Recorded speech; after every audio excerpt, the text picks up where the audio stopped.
সুবক্তা doctor অধ্যক্ষ Kamalakanta Bora sir.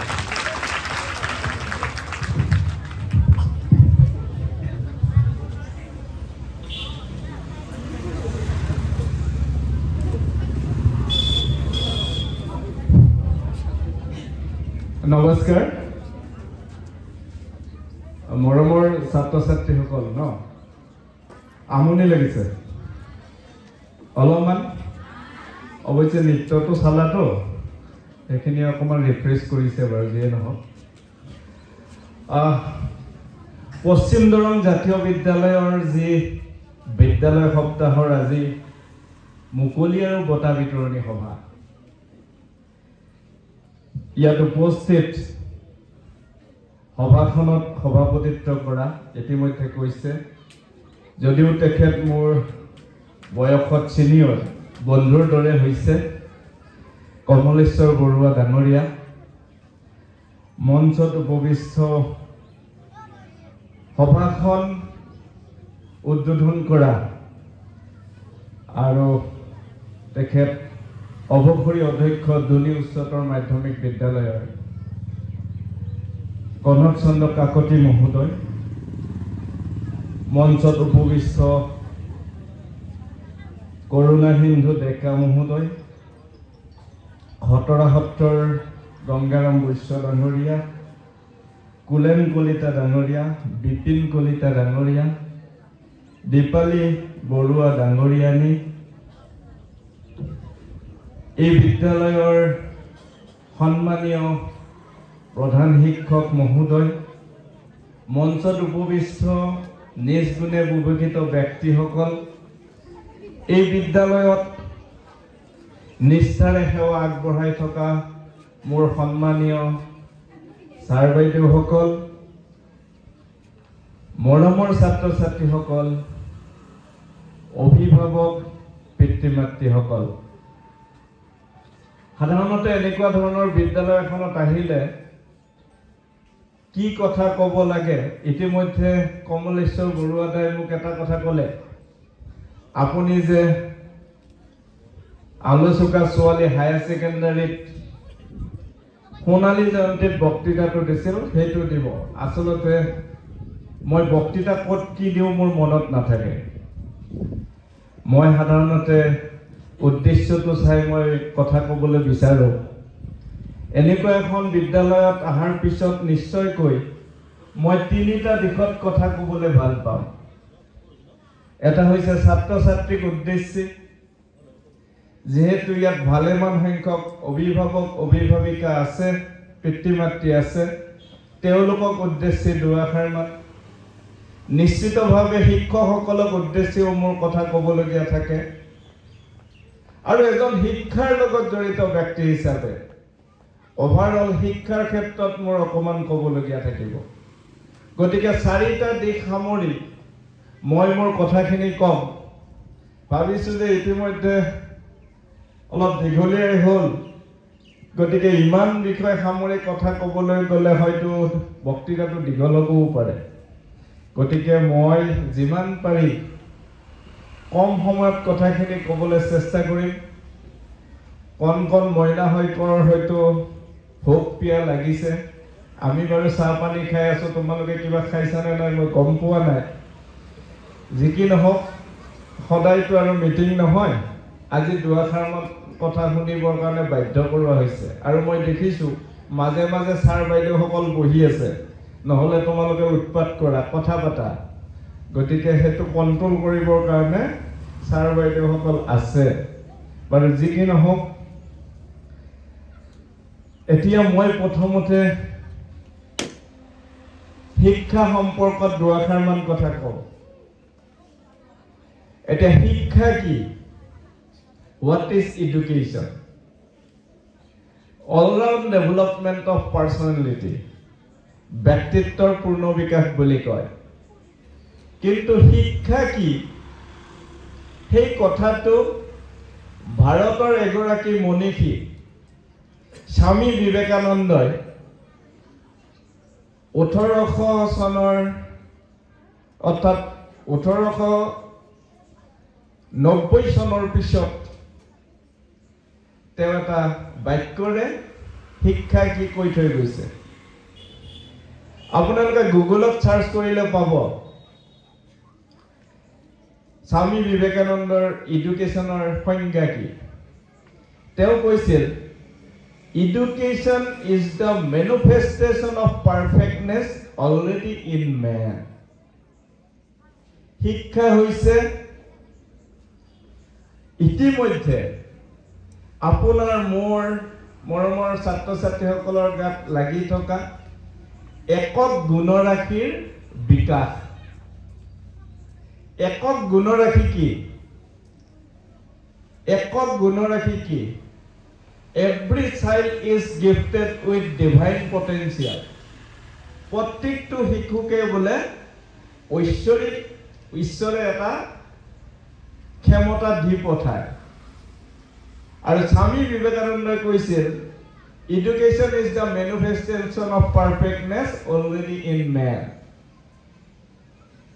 ইতিমধ্যে আমি জন্মগ্ৰহণ কৰোঁতেই আমাৰ প্ৰত্যেকৰে একোটা একোটা কি আছে নিজৰ নিজৰ কেপাচিটি লৈ জন্মগ্ৰহণ কৰিছোঁ আৰু সেইটো উলিয়াই আনিব পৰাটোৱে শিক্ষা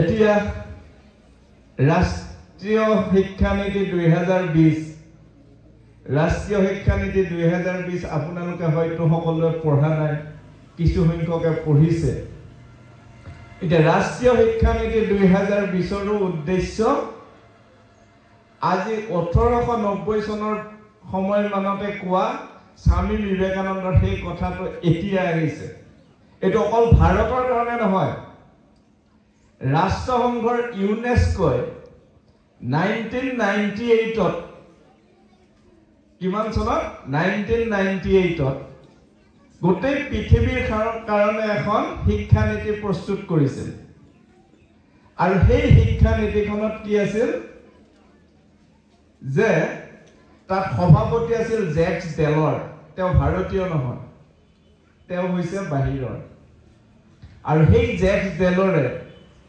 এটা বাক্য লিখি থৈ গৈছিল সেইটো হৈছে কি নো দ্য ট্ৰেজাৰী উইদিন অৰ্থাৎ কোনোবা শিশুৰ কোনোবা ব্যক্তিৰ বা মোৰ ভিতৰত কি প্ৰতিভা আছে সেইটো জানিব লাগিব এটো শিক্ষাৰ জৰিয়তে হেতু জগাই তুলিব লাগিব এটা আমি তেনেকুৱা শিক্ষা দিব পাৰিছো নে নাই আমি লৰা ছোৱালী বিলাকক একক গুণৰাশি চিনাক্ত কৰিবলৈ চাইছো নে এটা এইবাৰ ৰাষ্ট্ৰীয় শিক্ষানীতিত এটা বাক্য দিয়া আছে to identify the unique capability of each learner by teacher and guardian and nurture them accordingly যে আমি অভিভাৱক পিতৃ মাতৃ আৰু শিক্ষকে ছাত্ৰ ছাত্ৰীৰ গাত কি একক গুণৰাশি আছে হেতু চিনাক্ত কৰি সেইমতে তাক নাৰ্চাৰিং কৰিব লাগে এটা আমি ছাত্ৰ ছাত্ৰীসকল কিহত ভাল আমি শিক্ষকে আৰু অভিভাৱকসকলে চিনাক্ত কৰিব লাগে কোনোবাটো হয়তো গানত ভাল কোনোবাটো হয়তো অংকত ভাল কোনোবাটো হয়তো ইংৰাজীত ভাল কোনোবাটো হয়তো আৰ্টত ভাল কোনোবাটো হয়তো খেলত ভাল হেতু আমি কিন্তু শিক্ষক আৰু অভিভাৱকে চিনাক্ত কৰিব লাগে হেতু হৈছে একক চৰিত্ৰ আমি কি কৰো মাছক গছত বগোৱাৰ নিচিনা কাম কৰি থাকো কোনোবা তাই যদি অংকত 100 পাইছে মূল লৰাটোৱে 100 পাব লাগিব নহলে তাক গালি গালাজ কৰিম অভিভাৱকেও গালি পাৰিব আৰু টিচাৰেও গালি পাৰিব হি যে পাৰে তই কিয় নহয় কোনোবাই যদি কিন্তু এজন লৰাই যে খুব ধুনীয়া গান গায় সেই গানটো এজন 100 পোৱা 100 নম্বৰ পোৱা লৰাই সেই গানটো গাব নোৱাৰিবও পাৰে সেইটো কিন্তু আমাৰ চাব সময় নাই আমি কম যে হি যদি 100 পায় তই কিয় নোৱাৰ কিন্তু হি যে গান গাব পাৰে 100 পোৱাটো গান গাব নোৱাৰে হি ফুটবল ভাল খেলে 100 পোৱাটো ফুটবল ভাল নেখেলিবও পাৰে অৰ্থাৎ কাৰ কি প্ৰতিভা আছে হেতু আমি চিনাক্ত নকৰাকে আমি উধাই মুধাই লৰা ছোৱালী বিলাকক গালি পাৰি থাকো সেইটো শিক্ষক আৰু অভিভাৱকে কৰিব নালাগে। সেইটো কৰিব নালাগে। নালাগে বুলি কৈছোঁ, সেই বুলি মই এইটো কোৱা নাই যে পঢ়া শুনা যিকেইটাই খেলা ধূলা পাৰে, গান বাজনা পাৰে, পঢ়া শুনা কৰিব নালাগে। That is not my meaning. সেইটো মোৰ বাক্যৰ অৰ্থ নহয়। এতিয়া মোৰ কথাটো হ'ল, যিসকল ছাত্ৰ ছাত্ৰীয়ে এটা বিশেষ কোৱালিটি আছে, সেই বিশেষ কোৱালিটি থকা ছাত্ৰ ছাত্ৰীখিনিক আমি বিশেষভাৱে চাব লাগিব। এতিয়া আমাৰ বিদ্যালয়সমূহত ছাত্ৰ ছাত্ৰী কিমান সময় থাকে? খুব বেছি 6 পৰা 8 ঘণ্টা আমাৰ বিদ্যালয়ত থাকে। বাকী 24 ঘণ্টাৰ 18 ঘণ্টা সময় থাকে কাৰ লগত? অভিভাৱকসকলৰ লগত, মাক দেউতাকৰ লগত। গতিকে কোন বেছি ভাল শিক্ষক হ'ব লাগিব? মাক দেউতাক বেছি ভাল শিক্ষক হ'ব লাগিব নে টিচাৰ? স্কুলত যিসকল টিচাৰ থাকে তেওঁলোকৰ লগত ল'ৰা ছোৱালী থাকে 6 ঘণ্টা। ধৰা 9টাৰ পৰা সিফালে কেইটালৈ থাকিল? 3টা বজালৈ থাকিল, 6 ঘণ্টা। বাকী 24 ঘণ্টাৰ 18 ঘণ্টা সময় কাৰ লগত থাকিব? মাক দেউতাকৰ লগত থাকিব।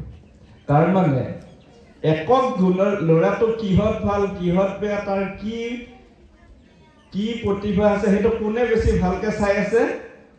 মাক দেউতাক বা অভিভাৱকসকলে। শিক্ষকে আমি জানো, কিন্তু অভিভাৱকসকলে সেই বস্তুটো হয়তো লক্ষ্য কৰিব নোৱাৰো, কাৰণ আমাৰ সেইটো ট্ৰেইনিং নাই।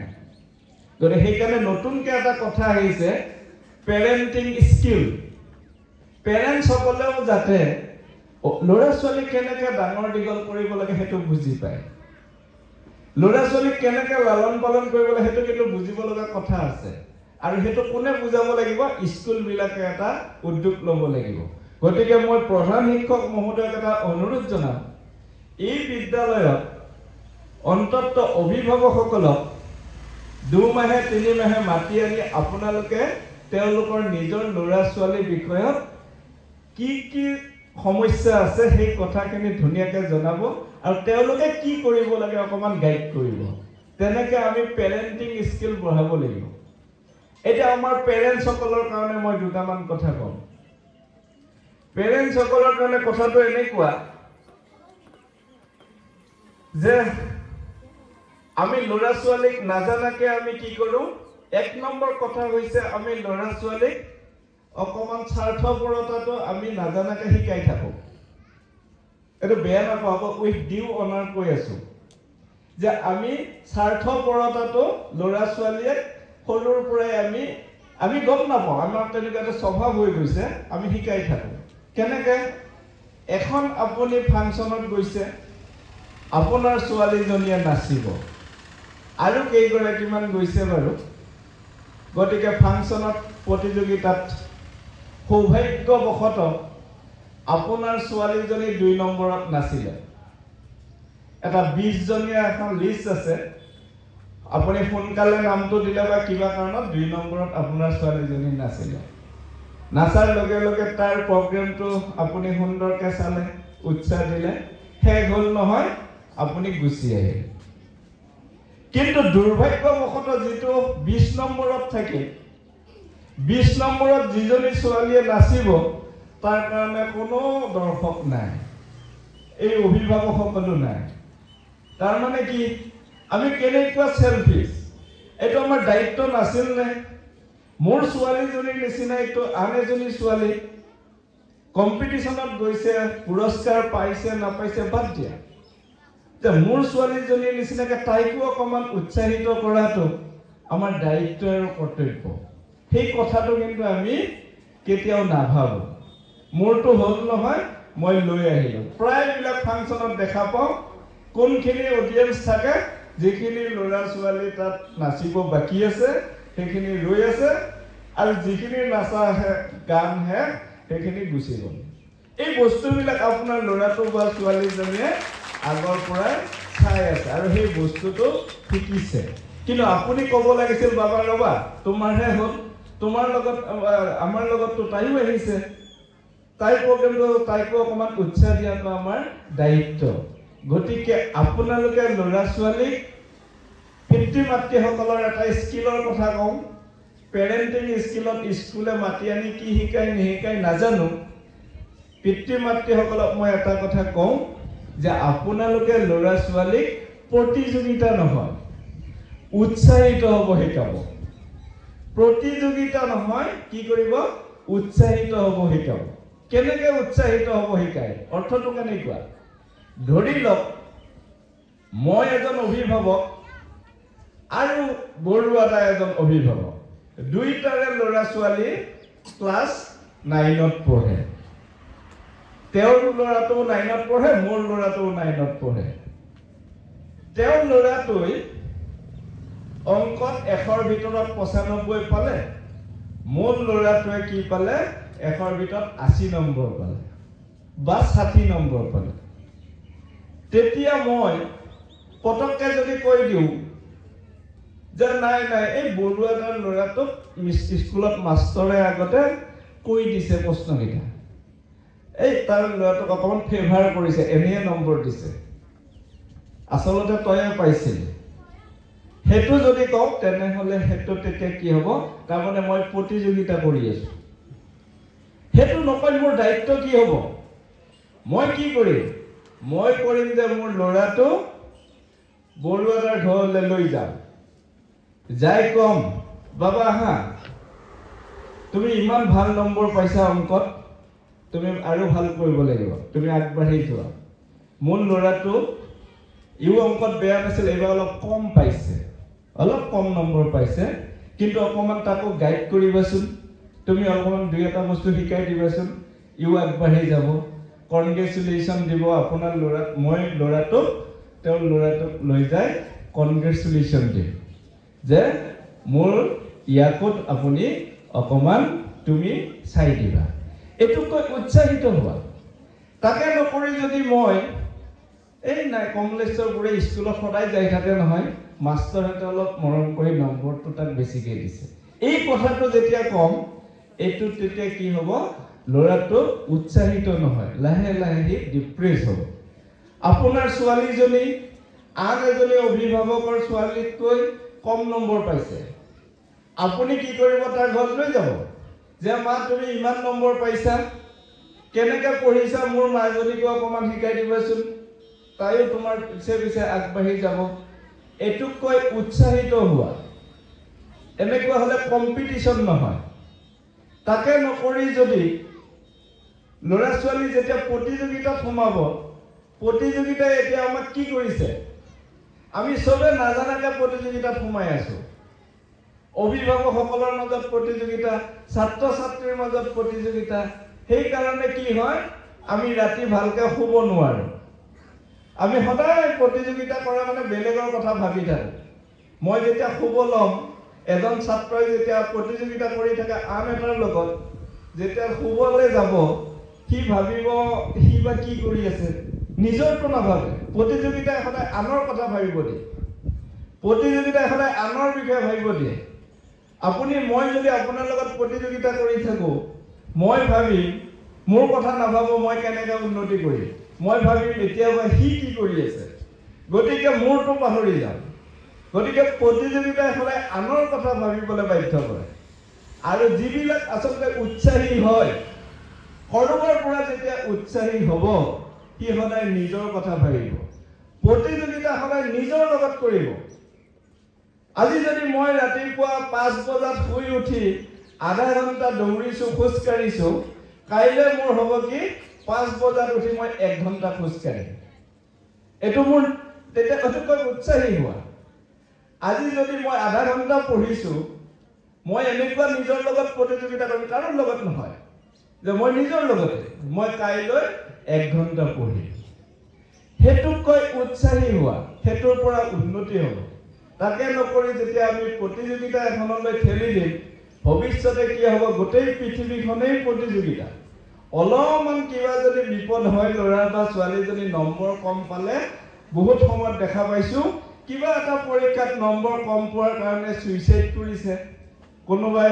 নহলে আপোনালোকে চাব ইমান ডিপ্ৰেছন আইআইটি সাইটি ল'ৰা ছোৱালীবিলাক ইমান চোকা কিয় পটকে সুইচাইড কৰে কাৰণ সৰুৰ পৰাই ল'ৰা ছোৱালীক এটা প্ৰতিযোগিতা শিকাইছে এই প্ৰতিযোগিতাই আমাৰ মানসিক অৱস্থাটো নোহোৱা কৰে গতিকে মানসিক অৱস্থাটো যদি সুস্থ হৈ থাকিব লাগে ল'ৰা ছোৱালীক সদায় উৎসাহী হ'বলৈ শিকাব লাগে আৰু ল'ৰা ছোৱালীয়ে কি কৰিব উৎসাহেৰে বস্তুটো লাৰ্ণ উইথ এনজয়মেণ্ট শিক্ষাটো কি কৰিব লাগিব উপভোগ কৰিব লাগিব আমি সেইকাৰণে এক্সপেৰিয়েন্সিয়েল লাৰ্ণিং আহিছে লাৰ্ণিং বা ডুইং আহিছে লাৰ্ণিং বাই ডুইং কৰি কৰি শিকিব এনেকুৱা ধৰণৰ নতুন শিক্ষা পদ্ধতি আহিছে এতিয়া ৰাষ্ট্ৰীয় শিক্ষানীতি 2020 তাৰ উদ্দেশ্যটো কি ৰাষ্ট্ৰীয় শিক্ষানীতি 2020 ৰ উদ্দেশ্য এজন মাত্ৰ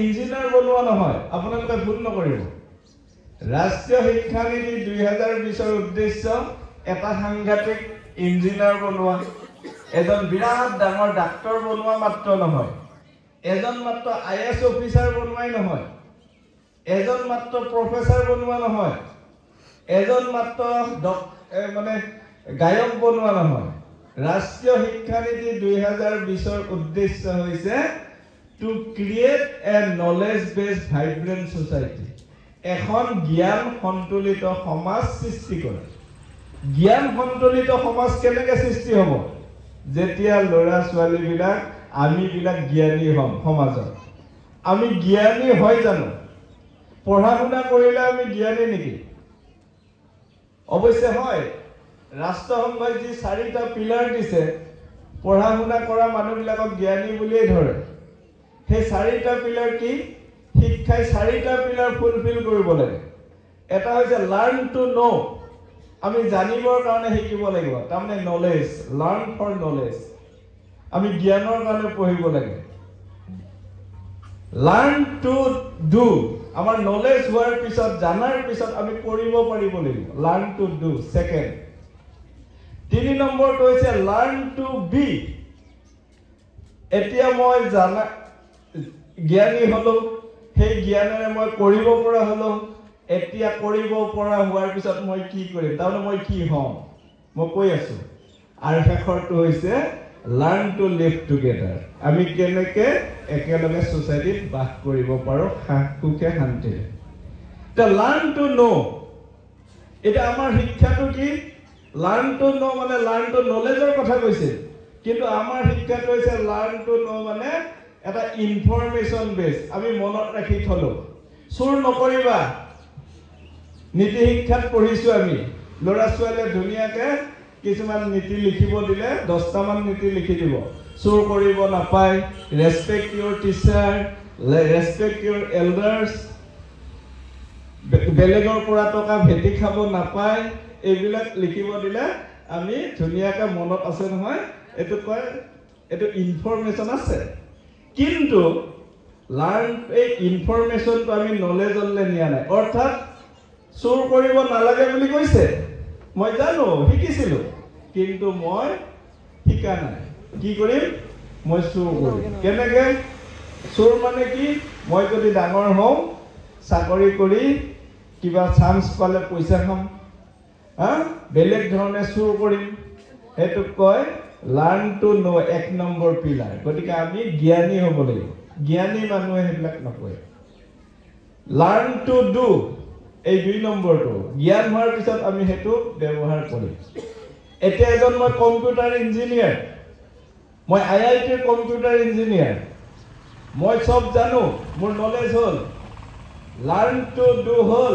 মই কৰিব পাৰো কম্পিউটাৰ চলাব পাৰো য'ত যি কৰিব লাগে সফটৱেৰ সব জানো এতিয়া 3 নম্বৰটো কি লাৰ্ণ টু বি এতিয়া মই কম্পিউটাৰ জানা হোৱাৰ পিছত সব জানো মই য'ত যি কৰিব লাগে সব পাৰিম এতিয়া মই কি হ'ম মই সাইবাৰ ক্ৰাইম কৰিম নে কিবা ডেভেলপ কৰিম মোৰ শিক্ষাটোৰে মই সাইবাৰ ক্ৰাইম কৰি বেলেগৰ টকা লুটি লৈ যাম নে মই বেলেগ হ'ম আৰু সেইটোকে কয় মই ডাক্তৰ হ'ব মই লাৰ্ণ টু নো হ'ল লাৰ্ণ টু ডু হ'ল মই ভাল অপাৰেশ্যন কৰিব জানা হলো কিন্তু মই এজন ডাক্তৰ হলো এতিয়া লাৰ্ণ টু বি মই সেই ডাক্তৰ হৈ মই এখন টকা ঘটা মেচিন হ'ম নে গব্বৰিজ বেগ চাইছা নহয় ল'ৰা ছোৱালীবিলাকে গব্বৰিজ বেগ চাইছা মৰা মানুহটোকে হস্পিটেলত থৈ যে পইচা লৈ থাকে তেনেকুৱা ডাক্তৰ হ'ম নে মই কিবা সোসাইটিৰ কাম কৰিম গতিকে লাৰ্ণ টু বি সেইটো শিক্ষাই দিব লাগিব আৰু শেষত শিক্ষাই দিব লাগিব কি লাৰ্ণ টু লিভ টুগেডাৰ আমি কেনেকে সুখে শান্তিৰে ধৰ্ম জাতি বৰ্ণ নিৰ্বিশেষে বাস কৰিব পাৰো সেইটো শিক্ষাৰ পৰাই আমি শিকিব লাগিব এই চাৰিটা পিলাৰ যদি ফুলফিল কৰে তেনেহলে মই শিক্ষিত ব্যক্তি হয় আৰু যদি নিজকে সুধিলে হ'ল মই শিক্ষিত হয় নে নহয় এই চাৰিটা মই ফুলফিল কৰিছো নে নাই মই এতিয়া শিক্ষাৰ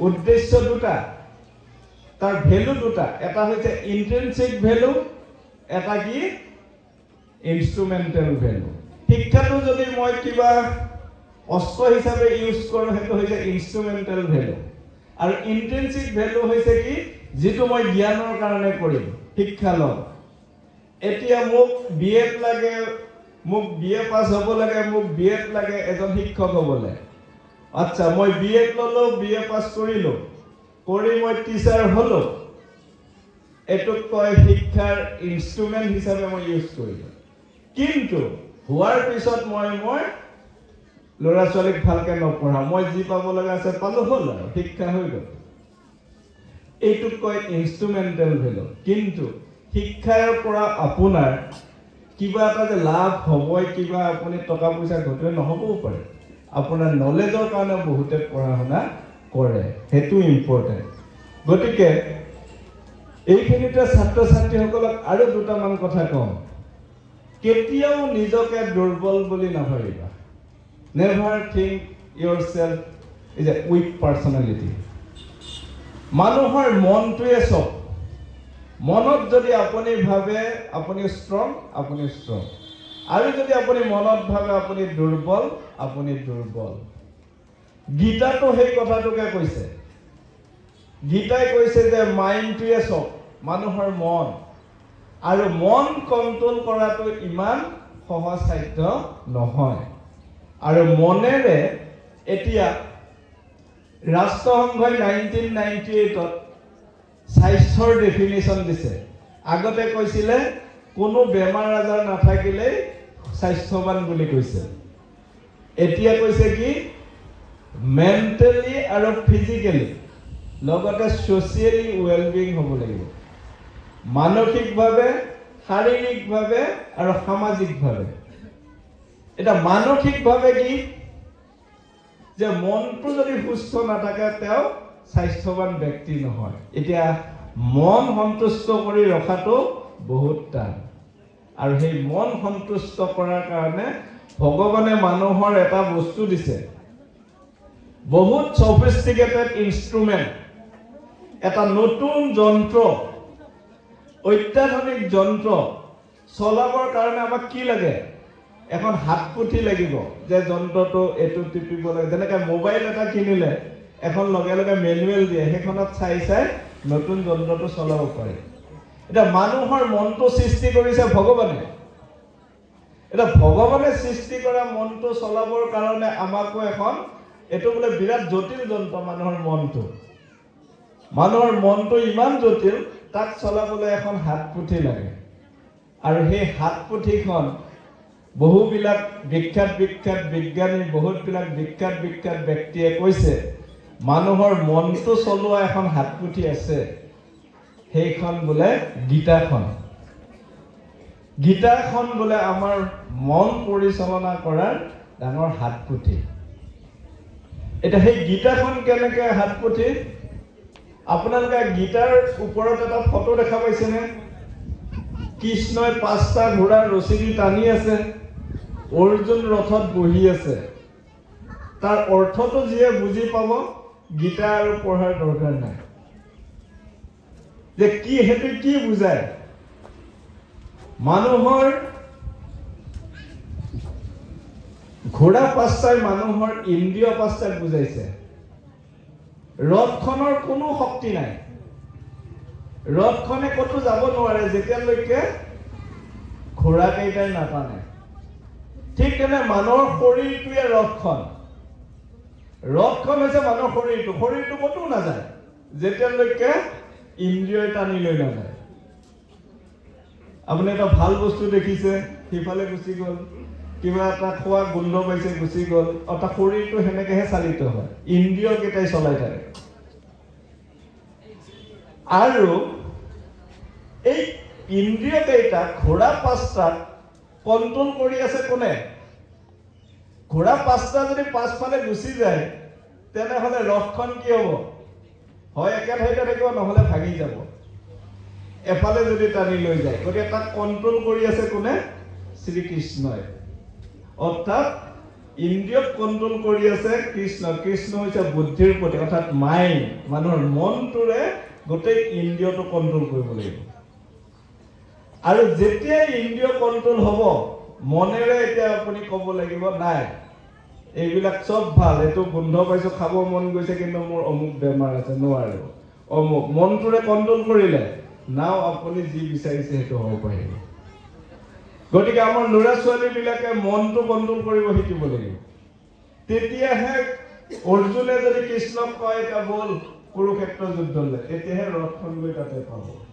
ঠিক তেনেকুৱা কথা এতিয়া নিজকে দুৰ্বল বুলি নাভাবিবা ছাত্ৰ ছাত্ৰীসকলৰ আমি বহুত অসুবিধাৰ মাজত থাকো ইতিমধ্যে বহুত কেইটা উদাহৰণ আছে ৰুবুল মাউতৰ কথা কৈছে ৰুবুল মাউতৰ মোৰো এটা সপোন আছে কিতাপখন সকলোৱে পঢ়িবা তেতিয়া বুজি পাবা যে কোন জীৱনত কোনো বাধা নহয় যদিহে মানুহৰ মনেৰে আৰু মানসিকভাৱে ষ্ট্ৰং হয় পৃথিৱীত একো বাধা নহয় জন্মসূত্ৰে কোন ক'ত জন্মগ্ৰহণ কৰিছে সেইটো কাৰো অধিকাৰ নাই আমাৰ অধিকাৰ কেৱল নিজৰ কৰ্তব্য আজি মই যি কৰিছো সেয়া মোৰ ভৱিষ্যতটো নিৰ্দেশনা দিব আজি ডক্টৰে যদি কৈছে আপুনি আৰু মদ নাখাব লিভাৰটো বেয়া হ'ব আপুনি বন্ধ কৰিব লাগিব যদি নকৰে আপোনাৰ ভৱিষ্যতটো আপুনি নিজেই লিখিছে গতিকে মই কাইলে কি হ'ম আজি মই কি কৰি আছো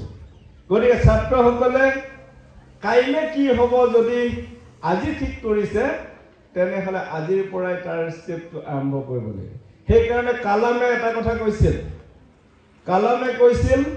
যে চাৰিটা বস্তু যদি ছাত্ৰ ছাত্ৰীৰ থাকে অকল ছাত্ৰ ছাত্ৰীৰ নহয় আমাৰ যিকোনো ব্যক্তিৰ যদি চাৰিটা বস্তু থাকে তেওঁ নিজৰ লক্ষ্যত উপনীত হ'ব এক নম্বৰ কি ড্ৰিম এটা সপোন লাগিব dream creativity lids thinking lids knowledge and knowledge makes you great গতিকে তোমাৰ এটা সপোন লাগিব মই কি হ'ম মই লাভলীনা হ'ম তেনেহ'লে তুমি প্ৰেক্টিছ কৰিব লাগিব মই শচীন তেণ্ডুলকাৰ হ'ম yes এক নম্বৰ হৈছে ড্ৰিম দুই নম্বৰ কি continuously acquire knowledge to achieve the dream সপোনটোত উপনীত হ'বৰ কাৰণে এই জ্ঞানটো আহৰণ কৰি থাকিব লাগিব তিনি নম্বৰটো কি হাৰ্ড ৱৰ্ক কষ্ট কৰিব লাগিব কষ্ট কৰিব যিয়ে নোৱাৰে তেওঁ কেতিয়াও কৃতকাৰ্যতাৰ মুখ নেদেখে কষ্ট কৰিবই লাগিব আৰু লাষ্টটো হৈছে পাৰ্সিভাৰেন্স নেৰানেপেৰাকে লাগি থাকিব লাগিব এবাৰ ফেইল হলো বাদ দিলো that is failure the greatest glory of life is not in never failing but rising up every time we fail কেতিয়াও ফেইল নকৰাটো কৃতকাৰ্য বুলি নকয় ফেইল কৰি যিয়ে আকৌ দুগুণ উৎসাহেৰে আগবাঢ়ি আহে এদিন নহয় এদিন কৃতকাৰ্য হ'ব ফেইল কৰিলো মই এৰি দিলো সেইটো কয় ফেইল এইবাৰ মই আমাৰ ছাত্ৰ ছাত্ৰীসকলে মেডিকেলৰ নিট দিব এইবাৰ মই পুৰা 100% কষ্ট কৰিছো বোলে নাপালো মেডিকেলত সিট নাপালো মন নহয় এটো ফেইল বুলি কয় আৰু তাৰমানে হি চেষ্টাও নকৰে বাদ দিয়ে কিন্তু যেতিয়াই এইবাৰ মই 420 পালো, মই কিয় 600 নম্বৰ নাপাম?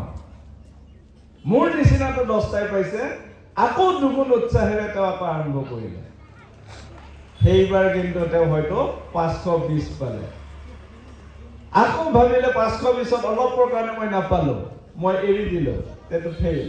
কিন্তু নাই, মই ল'মেই, আকৌ দুগুণ উৎসাহেৰে লাগে, তেতিয়া এদিন তেওঁ পাব। সেইটোক কয় পাৰ্চিভাৰেন্স, নেৰা নেপেৰাকে লাগি থাকে। আৰু কালামে এই কথাটো নিজৰ ব্যক্তিগত জীৱনত কৈছে যে dream, continuously acquiring knowledge, hard work আৰু পাৰ্চিভাৰেন্স। এই 4টা বস্তুত যদি থাকে, তুমি মই আমি চব সফল হ'মেই। আৰু কেতিয়াও নিজৰ জন্ম ক'ত হৈছে, মই দুখীয়া, মোৰ এইটো নাই, সিটো নাই, সিটো নাই, সিটো নাই, এইবিলাকত ফ'কাছ কৰি নাথাকিবা। কোনো অভিভাৱকৰ দৰকাৰ নাই। অভিভাৱক আই মাতৃসকলক মই দেখিছোঁ, আপোনালোকৰ হয়তো প্ৰত্যেক মাক দেউতাকৰে থাকে এটা হয়তো সপোন আছে, মোক এজন ডাঙৰ ডাক্তৰে আহি মা বুলি মাতক, মোৰ বুকুখন গৌৰৱত ফুলি উঠিব। মোক এজন ডাঙৰ ইঞ্জিনিয়াৰৰ মই দেউতাক, কিমান ভাল লাগিব। মই শচীন তেণ্ডুলকাৰৰ মাক যদি হ'লোহেঁতেন কেনেকুৱা ভালে। নিজৰ ল'ৰা ছোৱালীক লৈ তেনেকুৱা সপোন প্ৰত্যেকৰে আছে, আৰু সেই সপোন থকাটো একো বেয়া কথা নহয়। আৰু সেইটোৰ কাৰণে আপুনি নিজৰ ল'ৰাটো বা ছোৱালীজনীক সদায় উৎসাহিত কৰক। Know your potential বুলি কৈছে। Know your potential. Know me for my ability, not for my disability. মোৰ কি সামৰ্থ্য আছে তাৰ কাৰণে মোক জানক, মোৰ কি নাই সেইটো জানিব নিদিওঁ। আজি মই ইয়াত আপোনালোকৰ সন্মুখত থিয় হৈ কথা কৈ আছো এজন অধ্যক্ষ হিচাপে, কাৰণ মই আপোনালোকক মোৰ দুৰ্বল চাইডটো জানিব দিয়া নাই।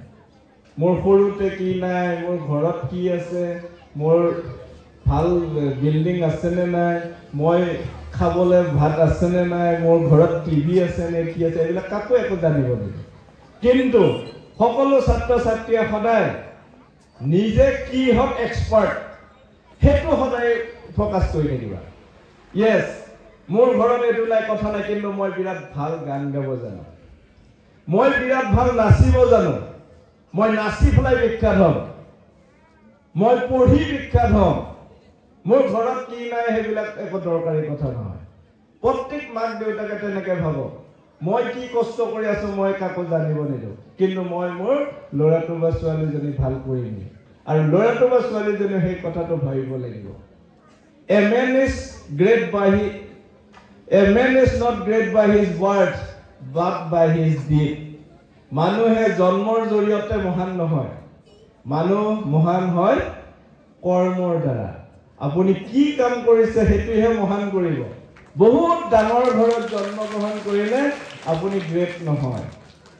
কৰ্ণক যেতিয়া ভীমে সূতৰ পুত্ৰ বুলি উপহাস কৰিছিল, কৰ্ণই কোৱা বাক্যটো সদায় আমাৰ কাৰণে ইনস্পিৰেশ্যনেল, আমাৰ কাৰণে উৎসাহজনক।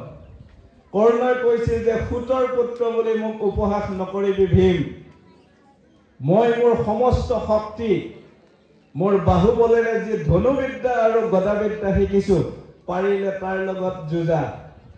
মোৰ দৈব্যত কৰ্মে জন্ম নিজ কুলত হ'ব পাৰে, সেই বুলি মই দুৰ্বল নহয়। সেইকাৰণে কয় a man is not great by his birth but by his deed. মানুহে কৰ্মৰ জৰিয়তে মহান হয়। জন্ম ক'ত হৈছে সেইটো ডাঙৰ কথা নহয়। আৰু উৎসাহী হ'বলৈ, অনুপ্ৰেৰণা পাবলৈ আমি বহুত কিবা কিবি বিচাৰি ফুৰিব নালাগে, ডাঙৰ ডাঙৰ ব্যক্তি বিচাৰিব নালাগে। অনুপ্ৰেৰণা পাবলৈ, উৎসাহী হ'বলৈ আমি ইয়াতে কাম কৰি খোৱা মানুহ এজনো মোৰ কাৰণে উৎসাহৰ এটা চ'ৰ্চ হ'ব পাৰে। এজন ব্যক্তিয়ে ইয়াৰ পৰা এক ঠেলা মাল মঙলদৈলৈ গৈ দিনটোত 1000 টকা পালে। এক ঠেলা মাল তেওঁ খোজকাঢ়ি মঙলদৈলৈ গ'ল, আকৌ ৰতিয়া ঘূৰি আহিল। সেই 1000 টকাৰে কি কৰিছে, নিজৰ ল'ৰা ছোৱালী ভৰণ পোষণ দিছে, স্কুলৰ ফিজ দিছে, নিজৰ পৰিয়াল চলাইছে, নিজৰ কাপোৰ কানি কিনিছে। তেনেকুৱা ধৰণে কষ্ট কৰি তেওঁ জীৱন নিৰ্বাহ সততাৰে কৰি আছে সেই মানুহজনো আমাৰ কাৰণে ডাঙৰ উৎসাহৰ এটা সোৰ্স উৎস গতিকে সেইবিলাক মানুহৰ পৰাও আমি উৎসাহ ল'ব পাৰোঁ উৎসাহ ল'বৰ কাৰণে আমি বহুত ডাঙৰ ডাঙৰ মানুহ বিচাৰি ফুৰিব নালাগে কাৰণ সেই সকল ব্যক্তিয়ে যদি জীৱন যুঁজত সততাৰে জীয়াই থাকিবৰ কাৰণে ইমান কষ্ট কৰিব পাৰে তেনেহ'লে মই মোৰ লক্ষ্যত উপনীত হোৱাৰ কাৰণে কিয় এখিনি সাধাৰণ কষ্ট কৰিব নোৱাৰো তেনেকৈ ভাবিলেই হ'ল সেইকাৰণে মাৰ্টিন লুথাৰ কিং জুনিয়ৰে এটা কথা কৈছিল if you want to fly but you cannot fly then start running if you cannot run you start walking if you cannot walk you start crawling the important thing in life is keep on moving যে মই উড়াব বিচাৰি আছো কিন্তু মই উড়াব পৰা নাই কাৰণ মই বহি থাকিম নেকি নহয় যদি উড়াব পৰা নাই তেনেহলে দৌৰা ষ্টাৰ্ট কৰক আৰু যদি দৌৰিবও পৰা নাই তেতিয়া আপুনি খোজ কাঢ়ক আৰু যদি খোজ কাঢ়িবও পৰা নাই তেনেহলে সুচৰি বাগৰি আপুনি যাবলৈ চেষ্টা কৰক কেতিয়াও ঘৰত বহি নাথাকিব The important thing in life is keep on moving. অৰ্থাৎ কেতিয়াও এনেই বহি থাকিব নালাগে কিবা নহয় কিবা এটা কৰি থাকিব লাগে আৰু ছাত্ৰ ছাত্ৰীসকল অভিভাৱকসকল শিক্ষকসকল ডক্টৰ ভূপেন হাজৰিকাৰ এটা গানৰ কলি মোৰ জীৱনৰ আটাইতকৈ প্ৰিয় আৰু সেইটোৱে মোৰ আটাইতকৈ বেছি অনুপ্ৰেৰণাৰ উৎস ডক্টৰ ভূপেন হাজৰিকাৰ প্ৰতিটো গানেই আমাক চুই যায় কিন্তু সেই গানটোৱে মোক সাংঘাতিক ধৰণে অনুপ্ৰাণিত কৰে আৰু মই ভাবো সেই গানটোৱে আমাৰ প্ৰতিগৰাকী ছাত্ৰ ছাত্ৰীক প্ৰতিগৰাকী ব্যক্তিক অনুপ্ৰাণিত কৰাটো মই বিচাৰো সেইটো হৈছে মোৰ গান হওক বহু আস্থাহীনতাৰ বিপৰীতে এক গভীৰ আস্থাৰ গান মোৰ গান হওক কল্পনা বিলাসৰ বিপৰীতে এটা সত্য প্ৰশস্তিৰ ধ্যান মোৰ গান হওক এক আস্থাহীনতাৰ বিপৰীতে গভীৰ আস্থাৰ গান অৰ্থাৎ ভূপেন হাজৰিকাই নিজে কৈছে মই গানটো ইমান আস্থা আৰু নিষ্ঠাৰে লিখিছো গাইছো ইয়াত কেতিয়াও আস্থাহীনতা প্ৰকাশ নাপায় কোনেও ক'ব নোৱাৰে যে ডক্টৰ ভূপেন হাজৰিকাই এই গানটো আস্থাৰে গোৱা নাই তেওঁ কেজুৱেলি গাইছে বুলি ক'ব নোৱাৰে গতিকে প্ৰতিগৰাকী ব্যক্তিয়ে নিজৰ কাম নিজৰ কৰ্তব্য ইমান আস্থা আৰু নিষ্ঠাৰে কৰক যে পৃথিৱীত কোনো ব্যক্তিয়ে ক'ব নোৱাৰে যে তুমি এইটো আস্থা আৰু নিষ্ঠাৰে কামটো কৰা নাই মই যদি ছাত্ৰও হওঁ মই এনেকুৱাভাৱে ছাত্ৰৰ কৰ্তব্য পালন কৰিম যে পৃথিৱীত দ্বিতীয় এজন ছাত্ৰ নোলাব যিয়ে ইমান আস্থা আৰু নিষ্ঠাৰে ছাত্ৰৰ কৰ্তব্য পালন কৰিব পাৰে মই যদি শিক্ষক হওঁ মই এনেকুৱা আস্থা আৰু নিষ্ঠাৰে মোৰ শিক্ষকতা কৰিম পৃথিৱীত এজন দ্বিতীয় শিক্ষক নোলাব যিয়ে ইমান আস্থা আৰু নিষ্ঠাৰে শিক্ষকতা কৰিব পাৰে মই যদি ঝাৰু মাৰাও হওঁ মই কালিলৈ যদি ঝাৰু মাৰাও হওঁ তেনেহ'লে মই এনেকুৱাকৈ মই ৰাস্তাটো চাফা কৰিম এনেকুৱাকৈ মই স্কুলৰ ৰুম চাফা কৰিম যে পৃথিৱীত দ্বিতীয় এজন জামাদাৰ নোলাব যিয়ে ইমান আস্থা আৰু নিষ্ঠাৰে পৰিষ্কাৰ কৰিব পাৰিব গতিকে নিজৰ কৰ্তব্য ইমান আস্থা আৰু নিষ্ঠাৰে কৰক যে পৃথিৱীত দ্বিতীয় এজন মানুহ নোলাব যিয়ে ইমান আস্থা আৰু নিষ্ঠাৰে এই কৰ্তব্য পালন কৰিব পাৰে আৰু আপোনালোকে ছাত্ৰ ছাত্ৰীসকলে ইমান সুন্দৰকৈ পঢ়ক নিজৰ কৰ্তব্য কৰক প্ৰতিজন গায়কে ইমান সুন্দৰকৈ গাওক যে পৃথিৱীত কোনো গায়ক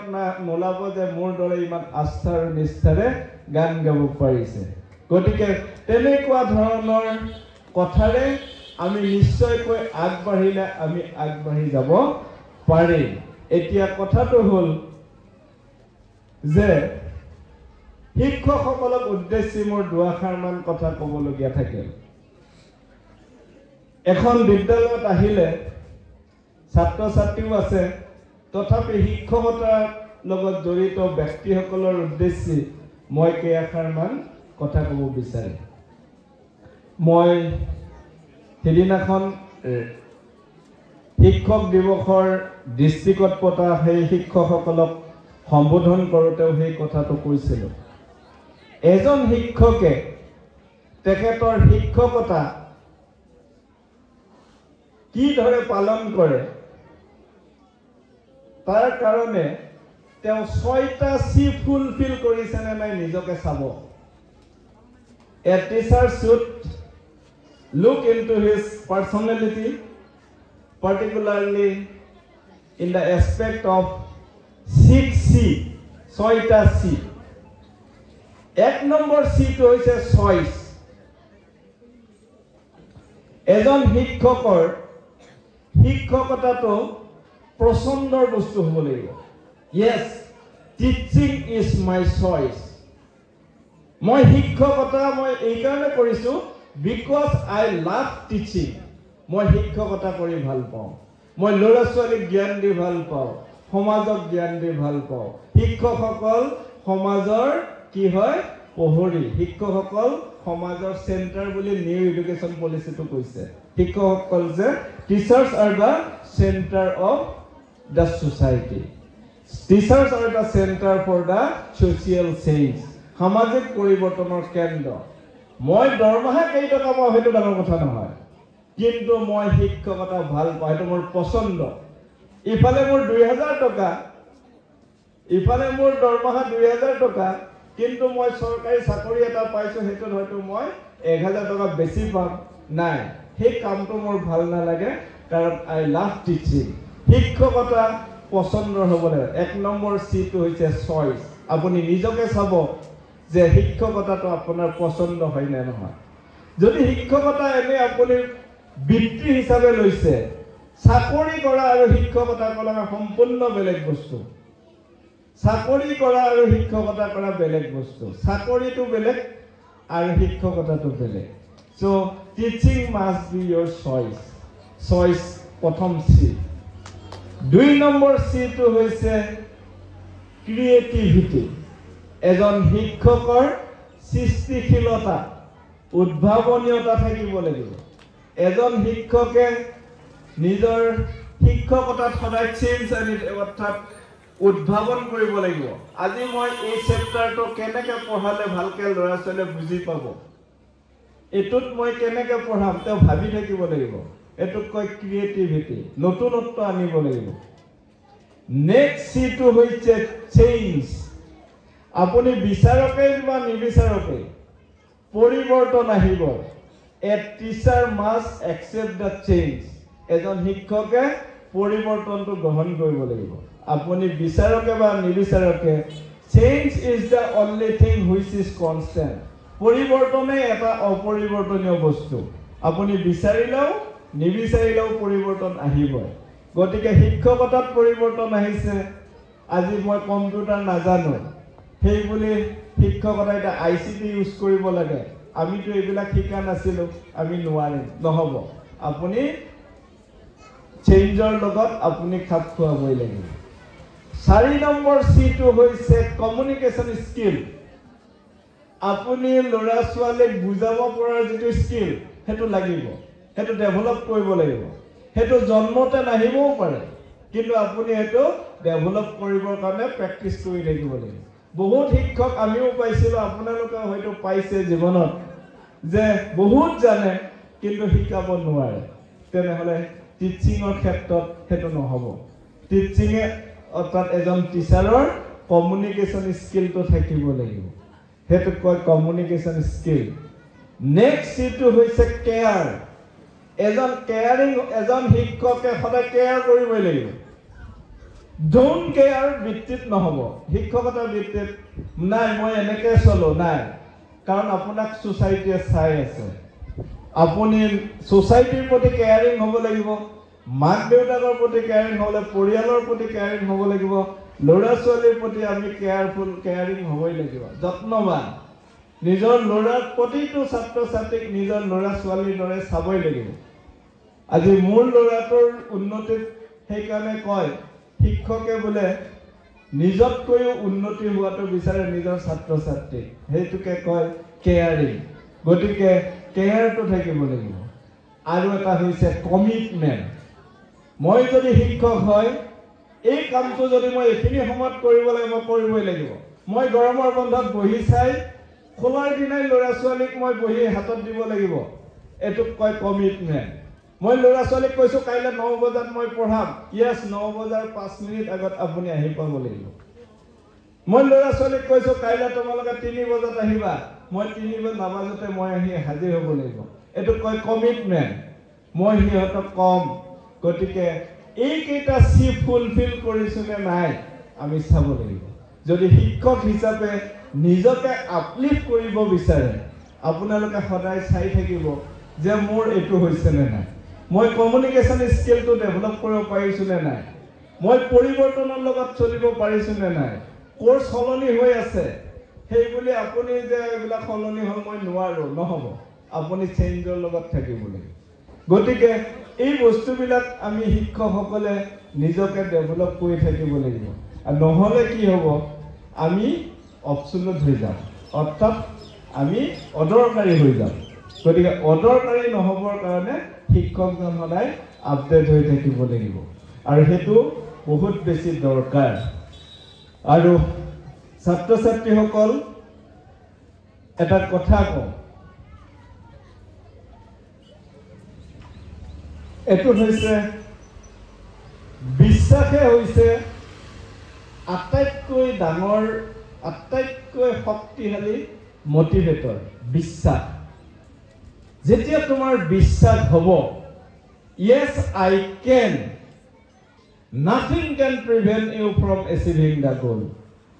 একো বস্তুৱে তোমাক ৰাখিব নোৱাৰে। গতিকে আমাৰ শিক্ষকসকল আৰু গাৰ্জেনসকলে নিজৰ ল'ৰা ছোৱালীক সদায় এটা কনফিডেন্স দিব চেষ্টা কৰিব লাগে। য়েছ তুমি পাৰিবা। এই বস্তুটো যাতে আপোনালোকে নিজৰ ল'ৰা ছোৱালীক, ছাত্ৰ ছাত্ৰীক যাতে এই কথাটো সদায় অনুভৱ কৰায় তুমি পাৰিবা। এটা মই সাধু কথাৰ নিচিনা কথা ক'ম, তোমালোকে শুনি ভাল পাবা। এজন সৰু ল'ৰা, ককাকে সদায় ফুটবল খেলা প্ৰেক্টিছত লৈ আহে। ফুটবলৰ মাষ্টৰ এটাক আহি গতাই দিয়ে ফিল্ডখনত। মাষ্টৰটোৱে, অৰ্থাৎ কোচ বুলি কয়, মাষ্টৰ বুলি নকয়, ফুটবল কোচে তাক শিকায়। এনেকৈ গোটেই গ্ৰুপত শিকায়। কিন্তু ল'ৰাটোৰ খেলাৰ বৰ মতি গতি নাই, ভাল হোৱা নাই। সৰু ল'ৰা, কিন্তু সদায় প্ৰেক্টিছত আহে। কোনে আনে? ককাকে আনে। ককাকে আনি গেলাৰীত ককাক বহে আৰু তেওঁ কোচৰ মাজত ল'ৰাটোক এৰি দিয়ে। এনেকৈ খেলা ধূলা গৈ আছে। সন্ধিয়া সময়ত ককাকে তাক চকলেট খুৱাই লৈ ঘৰলৈ গুচি আহে। ধুনীয়া, সি সদায় ফূৰ্তিছে যায়, কিন্তু খেলাৰ ইম্প্ৰুভমেণ্ট নাই। খেলাৰ তাৰ বৰ বেছি ডেভেলপ হোৱা নাই। তেতিয়া এদিন এখন বৰ গুৰুত্বপূৰ্ণ খেলৰ দিন আহি গ'ল। সেই গুৰুত্বপূৰ্ণ খেলখনত সি চিলেকশ্যনটো নাপালে। তাৰ চিলেকশ্যন নহওঁতে সি লিষ্টখন চালে যে প্লেইং 11ত তাৰ নামটো নাই। তেতিয়া যায় কোচক ক'লে, ছাৰ এইখন খেলত মোক খেলিব দিব লাগিছিল। বোলে তোমাক এইখন বৰ গুৰুত্বপূৰ্ণ খেল, এইখন খেলত যদি তোমাক খেলিব দিওঁ বদনাম হ'ব, আমি হাৰি থাকিম। নাই ছাৰ মোক এইখন খেলিব দিয়ক, মই খেলিব পাৰিম। নাই এইখনত তোমাক দিব নোৱাৰিম। নাই, ছাৰে নিদিয়ে, সিও নেৰে। একদম তাৰপিছত কোচৰ ভৰি দুখন এনেকৈ ধৰি ল'লে, ছাৰ মোক এইখন খেলত খেলিব দিবই লাগিব, মই খেলিব পাৰিম ছাৰ। কোচে ভাবিলে এইটো আগে পিছে ইমান সি এনেকুৱা নকৰে, আজি কিয় ইমান সি আমনি কৰিছে। সঁচাইনে? বোলে ছাৰ সঁচাই। তই বাৰু আহিবি সেইদিনা, কিন্তু চা যদি খেলখনত তই বেয়া খেল, ভৱিষ্যতে কোনো দিন আৰু ইয়াত খেল শিকিব আহিব নোৱাৰে। ছাৰ হ'ব। সেইবিলাক গ'ল। যথাসময়ত খেল হ'ল খেলৰ পিছত ইমান সুন্দৰ সি খেলৰ প্ৰদৰ্শন কৰিলে আচৰিত কৰি সকলোকে আচৰিত কৰি যিটো ল'ৰাৰ খেলৰ উন্নতি নাছিল সেইদিনাখন এনেকুৱা খেল এটা খেলি দেখুৱালে যে সি নিজাকৈ 3টা গোল দিলে আৰু খেলৰ শেষত কোচে তাক মাতি আনি মৰমো কৰিলে অলপ কৰি বোলে এই গৰু ইফালে আহ বোলে তই ইমান কি কৰিলি তই কিবা মন্ত্ৰ চন্ত্ৰ কৈছ আজি ইমান ভাল খেলিছ তেতিয়া ক'লে যে ককাই চাই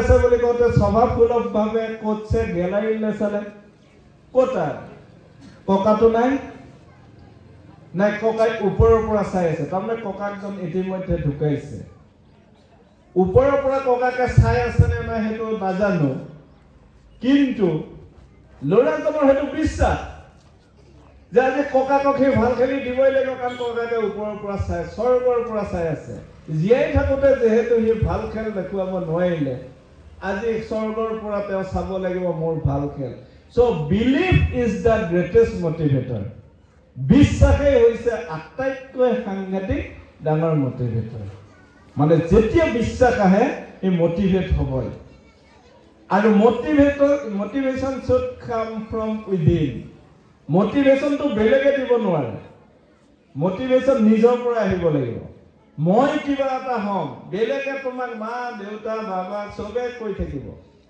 মই বহুত দেখিছো মই মদ খোৱা মানুহ দেখিছো মই বহুত মানুহক ট্ৰিটমেণ্টটো কৰোঁ মদ খোৱা মানুহক বহুত motivation দি থাকো এইবিলাক বেয়া এইটো হ'লে এইটো হ'ব এইটো নাই নোৱাৰে কিন্তু দুই এটা এৰিছে কোনে এৰিছে যিয়ে নিজেই কৰিছে যে এইটো বেয়া মই এৰি সেইবিলাকৰ কাৰণে একো টান নহয় কিন্তু বাকী যিমানে বেলেগে কৈ থাকিলেও কাম নহ'ব যেতিয়ালৈকে নিজৰ পৰা বিশ্বাসটো নাহে মই পাৰিম গতিকে এই কথাটো আছে আৰু always remember the blessings not the trouble কেতিয়াও কোনো কাৰণত আনে যদি মোক বেয়াকৈ কৈছে কমলেশ্বৰ দাই যদি মোক কেতিয়াবা বেয়াকৈ গালি পাৰিছে সেই কথাটো মই কেতিয়াও মনত নাৰাখোঁ মই মনত ৰাখিম কোনটো always remember the blessings not the trouble মই তেওঁক এই যে মাতি আনি PD একাডেমীত গামোচা দিলে মোক বক্তৃতা দিব দিলে সন্মান কৰিলে সেইটো কাৰণেহে তেওঁক মনত ৰাখিম কাৰণ তেওঁ যদি মোক কেতিয়াবা বেয়াকেও ক'ব পাৰে মানুহৰ সোসাইটিত চলিলে এনেকুৱা হয় কিন্তু যদি বেয়াকৈ কোৱাৰ লগে লগে মই যদি ভালখিনি পাহৰি যাওঁ তেওঁক মই বেয়া পাম গতিকে কেতিয়াও নিজৰ লগৰটোক সদায় প্ৰশংসা কৰিবা নিজৰ ল'ৰাটোৱে কেতিয়াবা নিজৰ লগৰটোৱে কেতিয়াবা একঘোচা মাৰি দিলে দিয়াৰ লগে লগে তাক একেবাৰে চিৰ জীৱনৰ কাৰণে বেয়া পাব নালাগে অলপ ভাবিবা যে কেতিয়াবা মই লিখি থাকোঁতে পেনটো শেষ হৈ যাওঁতে পেনটো দিছিল নেকি সেইটো কাৰণে মনত ৰাখিবা কেতিয়াবা মই পানী খাব খোজোতে তাৰ বটলটোৰ পৰা পানী খাব দিছিল নেকি সেইটো কাৰণে মনত ৰাখা সদায় ভালটোৰ কাৰণে মানুহক মনত ৰাখিব লাগে বেয়াটোৰ কাৰণে নহয় বেয়াটোৰ কাৰণে যদি মনত ৰাখা তেনেহ'লে কাকো ভাল পাব নোৱাৰিবা সদায় আনক প্ৰশংসা কৰিবা আনক প্ৰশংসা কৰিলেহে নিজে প্ৰশংসা পাবা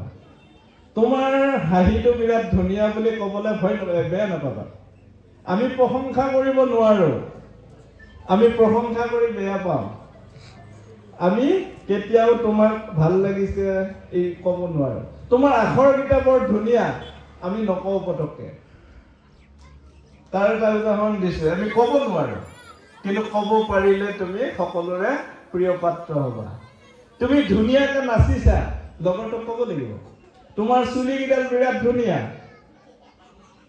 তোমাৰ হাতৰ আখৰ বিৰাট ধুনীয়া তুমি ধুনীয়াকৈ নাচিব জানা তোমাৰ ৰিডিং ভাল তুমি অংকত ভাল এই ভালবিলাক ক'ব লাগে তেতিয়া তেওঁ ভাল পাব এজন বন্ধুৱে তাৰ লগৰ বন্ধু এজনক লৈ এদিন কাজিৰঙাত গ'ল কিয় গ'ল কাৰণ বন্ধুজনৰ এটা বৰ ধুনীয়া কুকুৰ আছে কুকুৰটো কি কুকুৰটো এটা সাংঘাতিক গুণ আছে কুকুৰটোৱে পানীৰ ওপৰেদি খোজ কাঢ়িব পাৰে সাঁতোৰে নাহাতৰে খোজ কাঢ়ি যায় পানীৰ ওপৰেদি তলমুজাৰে খোজ কাঢ়ি যায় গতিকে সেই কুকুৰটোৰ ইমান ধুনীয়া এটা গুণ, গতিকে ওচৰৰ তাৰ বন্ধুটোক দেখাব বিচাৰিছে।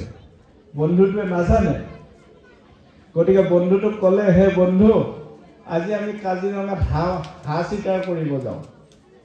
গতিকে তাৰ গাড়ীখনত উঠাই ল'লে, বন্দুক ল'লে আৰু কি ল'লে, নিজৰ কুকুৰটো ল'লে। লৈ কাজিৰঙাৰ পুখুৰীত গ'ল। গৈ প্ৰথমতে এটা হাঁহ গুলি কৰি মাৰিলে। মাৰি উঠি তাৰ নিজৰ কুকুৰটোক অৰ্ডাৰ দিলে, ঐ যা লৈ আহ। কুকুৰটোৱে ধুনীয়াকৈ পানীৰ ওপৰেদি খোজকাঢ়ি গ'ল মানুহে যোৱাৰ নিচিনা, গৈ হাঁহটো আনি মালিকক দিলে। আকৌ দ্বিতীয় এটা হাঁহ মাৰিলে। মাৰোঁতে আকৌ কুকুৰটোক অৰ্ডাৰ দিলে, যা এই লৈ আহ। আকৌ কুকুৰটো মানে পানীৰ ওপৰেদি খোজকাঢ়ি গৈ হাঁহটো আনি মালিকক দিলে। এতিয়া ইমান ধুনীয়া কথা, বন্ধুটোৱে চাই আছে, হাঁহটো দেখো খোজকাঢ়ি গৈ আনিছে। সন্ধিয়া হ'ল, ঘূৰি আহি আছে, বন্ধুটোৱে একো মাতবোল কৰা নাই। কিন্তু এওঁ ভাবিছে যে মোৰ কুকুৰটোক কিজানি বন্ধুটোৱে এটা প্ৰশংসা কৰিব, কিন্তু একোতো প্ৰশংসা কৰা নাই। তেতিয়া তেওঁ নিজে সুধিলে, আৰে বন্ধু, বৰ মনে মনে আছা, মোৰ কুকুৰটোৰ কিবা এটা গুণ তুমি লক্ষ্য কৰিলা নেকি? তেতিয়া বন্ধুটোৱে ক'লে যে তোমাৰ কুকুৰটোৰ এটা গুণ নে দোষ নাজানো, এটা বস্তু মই লক্ষ্য কৰিলোঁ। বোলে কি? তোমাৰ কুকুৰটোৱে সাঁতুৰিব নাজানে। তাৰমানে আমি সদায় বেলেগৰ নেগেটিভটো চাওঁ, কি বেয়া আছে সেইটো চাওঁ। এই বন্ধুজনৰ মনটো খুব বেয়া লাগিল আৰু সেইদিনৰ পৰাই সেই বন্ধুজনক তেওঁ ত্যাগ কৰিলে। গতিকে আলেকজেণ্ডাৰ চেলকাৰ্কক যেতিয়া নিৰ্জন দ্বীপত থৈছিল, তেতিয়া তেওঁৰ কি ভাৱ হৈছিল? উইলিয়াম কপাৰে তেওঁৰ কবিতাৰ জৰিয়তে লিখিছিল। হায়াৰ ছেকেণ্ডাৰী ছেকেণ্ড ইয়াৰত পঢ়িছিলোঁ মই, ছায়েন্সৰ আছিলোঁ, কিন্তু দুই এটা বাক্য মনত আছে। তেওঁ যেতিয়া অকলশৰে এটা নিৰ্জন দ্বীপত আছিল, আলেকজেণ্ডাৰ চেলকাৰ্ক নিৰ্জন দ্বীপত যেতিয়া আছিল, তেতিয়া তেওঁ তাৰে ৰজা, চব জীৱ জন্তুৰ ৰজা, তেওঁৱে চব যি ইচ্ছা তাকে কৰিব পাৰে। কিন্তু তেওঁ তেতিয়া এটা কথা ভাবিছিল, society, friendship and love divinely bestowed upon man, oh' had I the wings, how soon I would taste it again. যে সোসাইটি, ফ্ৰেণ্ডশ্বিপ এণ্ড লাভ, সমাজ, বন্ধুত্ব আৰু মৰম, ডিভাইনলি বেষ্টেড আপন মেন, এইটো ঈশ্বৰ প্ৰদত্ত বস্তু। সমাজ, বন্ধুত্ব আৰু মৰম, এইটো ঈশ্বৰে দিয়া বস্তু, ঈশ্বৰে প্ৰদান কৰা বস্তু।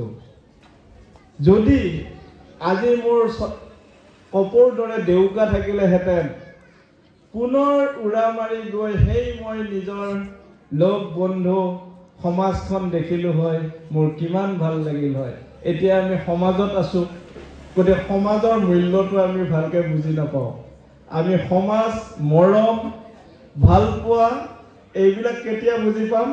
যেতিয়া আমাক এনেকুৱা ধৰণৰ এটা নিৰ্জন দ্বীপত থৈ দিব অকলে অকলে, তেতিয়া খুব মনত পৰিব নিজৰ ওচৰ চুবুৰীয়া মানুহকেইটাৰ প্ৰতি, নিজৰ ঘৰখনৰ প্ৰতি সমাজ, মৰম, তেতিয়া আমি ভালকৈ বুজি পাম। গতিকে আমি মানুহ হিচাপে সমাজৰ কথা অকণমান ভাবিব লাগে। আৰু ছাত্ৰ ছাত্ৰীসকল, যিসকল ভৱিষ্যতলৈ একোটা একোটা নাগৰিক হ'ব, নাগৰিক হৈ যাতে সমাজৰ কথা ভাবে, সেই কথাটো আমি সমাজৰ কথা ভবাটো আমি মাক দেউতাকসকলে, শিক্ষকসকলে ল'ৰা ছোৱালীক শিকাবলৈ চেষ্টা কৰিম। নহ'লে আজি কি হ'ব আপোনালোকে চাওক, পশ্চিম দৰং জাতীয় বিদ্যালয়, দৰঙৰ পশ্চিম অঞ্চলৰ এখন উৎকৃষ্ট মানৰ শিক্ষানুষ্ঠান বুলি ইতিমধ্যে প্ৰতিষ্ঠা লাভ কৰিছে। আৰু এইটো কিয় সম্ভৱ হৈছে? আজি 1997তে এষ্টাব্লিছ কৰিছিল কেইগৰাকীমান সমাজসেৱী বিদ্যানুৰাগী ব্যক্তিয়ে। তেওঁলোকে যদি বিদ্যালয়খন আজি ইয়াত অনুষ্ঠিত নকৰিলেহেঁতেন আপোনালোকে বা আমি এই ল'ৰা ছোৱালীবিলাকক হয়তো ক'ত পঢ়ালোহেঁতেন বা এনেকুৱা ধৰণৰ শিক্ষা পালেহেঁতেন নাই। গতিকে সমাজৰ কাৰণে আমি কাম কৰাৰ কথা আমি ভাবিব লাগিব। আজিকালি মানুহে সমাজৰ কথা নাভাবে বুলি কয়, কিন্তু সমাজ অবিহনে মানুহ জীয়াই থাকিব নোৱাৰে। যে সমাজে সেইসকল মানুহক সন্মান কৰে যি নিস্বাৰ্থ। স্বাৰ্থপৰ মানুহৰ বহুত টকা পইচা থাকিব পাৰে, কিন্তু স্বাৰ্থপৰ মানুহক সমাজে সন্মান নকৰে। শেষত ছাত্ৰ ছাত্ৰীসকলক এটা কথাই ক'লো যে নিজৰ পঢ়া শুনা এই কথাটো শেষ। আৰু এটা কথাই ক'ম, নিজৰ পঢ়া শুনা কেতিয়াও সেকেন্ডাৰী নকৰিবা, দ্বিতীয় শাৰীত নথবা, সেইটো প্ৰধান ডিউটি। মই তাৰ উদাহৰণ এটাই দিম। এখন ঘৰত সেই ঘৰখন আৰ্থিকভাৱে বৰ দুৰ্বল। ধৰি ললো দেউতাকে ঠেলা চলাই দিন হাজিৰা কৰি দিন কটায়। ওচৰে পাজৰে বহুত মানুহ আছে, ধনী মানুহ, টকা পইচা বহুত আছে।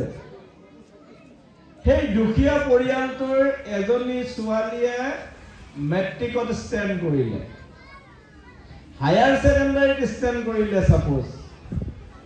তেতিয়া নভবাকে নাজানাকে সেই দুখীয়া ঘৰখনৰ সন্মান আন মানুহৰ চকুত ওপৰলৈ উঠে।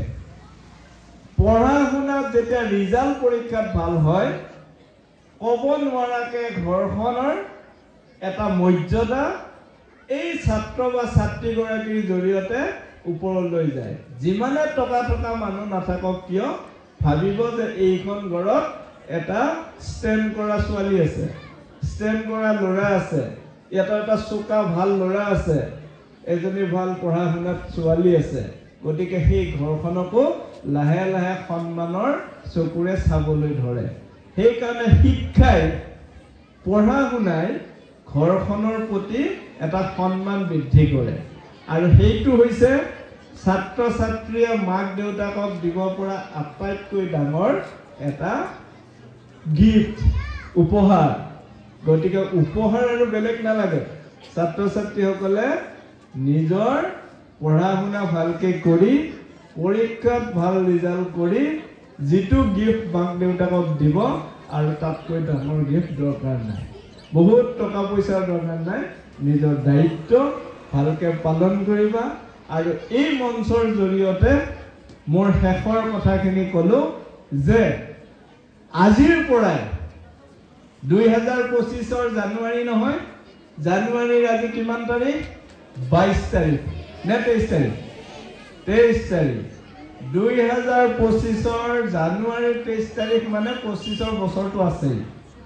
আজিৰ পৰাই, নট ফ্ৰম টুমৰো, তোমালোক পত্ৰিকে সকলো ছাত্ৰ ছাত্ৰীয়ে আজিৰ পৰাই অন্ততঃ এটা প্ৰতিজ্ঞা কৰিব লাগিব। কালিৰ পৰা নহয় দেই, আজিৰ পৰাই। মই কেতিয়াও আই উইল ডু সেইটোত বিশ্বাস নকৰোঁ। আই ডু, মই কৰোঁ, কৰিব ধৰিলেহে মই বিশ্বাস কৰোঁ।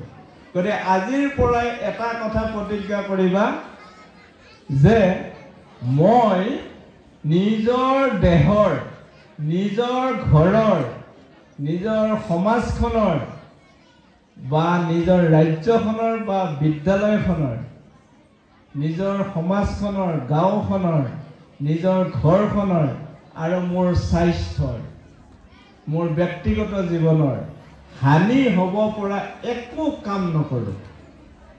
প্ৰধানতঃ মই বেছি মোবাইল নাচাওঁ, প্ৰয়োজনতকৈ বেছি। মাদক দ্ৰব্য কেতিয়াও সেৱন নকৰোঁ, ৰাগিয়াল বস্তু কেতিয়াও মই সেৱন নকৰোঁ। আৰু মই মোৰ দায়িত্ব আৰু কৰ্তব্য অতি সততা আৰু নিষ্ঠাৰে পালন কৰি ঘৰখনৰ প্ৰতি, মা দেউতাৰ প্ৰতি মই সদায় শ্ৰদ্ধা ভক্তি ৰাখি সমাজৰ কাৰণে কাম কৰি যাম। এই মেছেজটো প্ৰতিগৰাকী ছাত্ৰ ছাত্ৰীয়ে আজিৰ পৰাই ল'ব লাগিব। মনত আছেনে? আছে? ক'ব পাৰিবনে? কি কৈছিলোঁ মই? যে মোৰ দেহৰ, মোৰ ঘৰখনৰ, মোৰ সমাজখনৰ, মোৰ গাঁওখনৰ, মোৰ বিদ্যালয়ৰ হানি হ'ব পৰা একো কাম মই কেতিয়াও নকৰোঁ। অন্ততঃ মাদক দ্ৰব্য, ড্ৰাগছ, গুটখা, শিখৰ এইবিলাক সেৱন নকৰোঁ। আৰু মোবাইলটো মই প্ৰয়োজনীয় কামৰ বাহিৰে বাকী সময়ত নাচাওঁ। আৰু মই মোৰ কৰ্তব্য নিজৰ নিষ্ঠা আৰু সততাৰে পালন কৰি মা দেউতাৰ লগতে সমাজৰ আৰু ঘৰখনৰ উন্নতি কৰি যাম। ঠিক আছে? গতিকে অকণমান দীঘলীয়াকৈ কথা ক'বলগীয়া হ'ল, কাৰণ কেইবাটাও ছেকশ্যন ধৰি ল'ব লগা হৈছে। শেষত এটা কথাই মনত ৰাখিবা, মানুহৰ জীৱনৰ 4টা অংশ। এজন মানুহৰ 4টা পাৰ্ট থাকে। এটা হৈছে ব্যক্তিগত জীৱন, এটা হৈছে সাংসাৰিক জীৱন, এটা হৈছে সামাজিক জীৱন, এটা হৈছে পাৰিৱেশিক জীৱন, পৰিৱেশ। ব্যক্তিগত জীৱন মানে মোৰ ছাত্ৰ ছাত্ৰীসকলৰ আজি যিটো জীৱন, একেবাৰে মই কি হ'ম কি নহ'ম, মই ডাক্তৰ হ'ম, ইঞ্জিনিয়াৰ হ'ম, সেইটো মোৰ, সেইটো কাৰো হাত নাই। সেইটো মা দেউতাই অলপ সহায় কৰিহে দিব পাৰিব। সেইটো কয় ব্যক্তিগত জীৱন। ব্যক্তিগত জীৱনটো সকলোৰে ধুনীয়া হ'ব লাগিব। মই এজন ছিংগাৰ হ'ব পাৰোঁ, মই এজন ক্ৰিকেটাৰ হ'ব পাৰোঁ, মই এজন ইঞ্জিনিয়াৰ হ'ব পাৰোঁ, ডাক্তৰ হ'ব পাৰোঁ, প্ৰফেচাৰ হ'ব, টিচাৰ হ'ব পাৰোঁ। সেইটো মোৰ পাৰ্চনেল লাইফ। এইটো ধুনীয়া হ'ব লাগিব। আৰু সেইটোৰ কাৰণে যি কৰিব লগা আছে প্ৰতিগৰাকী ব্যক্তিয়ে সুন্দৰকৈ কৰিব। এইটো হৈছে পাৰ্চনেল লাইফ। 2 নম্বৰটো হৈছে সাংসাৰিক। মোৰ সংসাৰখন। সংসাৰ মানে অকল মোৰ হাজবেণ্ড ৱাইফ ল'ৰা ছোৱালী নহয় দেই। বহুত বিয়া নোহোৱা মানুহৰো সংসাৰ থাকে। সংসাৰ মানে মা দেউতাও হ'ব, খুৰা খুৰী, পেহা পেহী। সাংসাৰিক জীৱনটো মোৰ ভাল হ'ব লাগিব। প্ৰত্যেক ব্যক্তিৰে সাংসাৰিক জীৱনটো যাতে ভাল হয় সেইটো চাব লাগে। মোৰ মা দেউতা, খুৰা খুৰী, পেহা পেহী, ভাইটি ভণ্টি সকলোকে আমি ধুনীয়াকৈ চাব লাগে। এইটো সাংসাৰিক জীৱন। সামাজিক জীৱন, মই সমাজখনৰ প্ৰতি কিবা এটা কৰিব লাগিব মানুহে। আৰু শেষৰটো হৈছে পৰিৱেশ। মই পৰিৱেশৰ কাৰণে কিবা কৰিছোঁ নে নাই, মই অন্ততঃ গছ এডাল ৰুইছোঁ নে নাই, নে মই আনে ৰোৱা গছডালৰ পৰাই অক্সিজেন লৈ আছোঁ, নে মই মোৰ পৃথিৱীখন অকল মানুহৰ বুলিয়ে ভাবিছোঁ, ইয়াত থকা বাঘ ভালুক বান্দৰ এইবিলাক কাৰো নহয় এনেকৈ ভাবিছোঁ নেকি? গতিকে পৰিৱেশক বাদ দি কিন্তু আমি নহয়, পৰিৱেশৰ কথা ভাবিব লাগিব। গতিকে 4টা পাৰ্ট যাতে আমি বেলেঞ্চ কৰি চলিব পাৰোঁ সেই কথাটো আমি প্ৰত্যেকে ভাবিব লাগিব। গতিকে বিজ্ঞানে কয় দীঘলীয়া, খুব বেছি মানুহে বোলে আধা ঘণ্টাহে বক্তৃতা শুনিব পাৰে। আধা ঘণ্টাতকৈ বেছি কথা শুনি থাকিলে এইবিলাক ভাল নালাগে। কিন্তু আধা ঘণ্টাতকৈ বেছি কথা শুনিব পাৰে যদিহে বিষয়বস্তুৰ লগত সামঞ্জস্য থাকে আৰু অধিকাৰী হয়। অধিকাৰী মানে কথাখিনি বুজিব পৰা মানুহ হ'লে পাৰিব।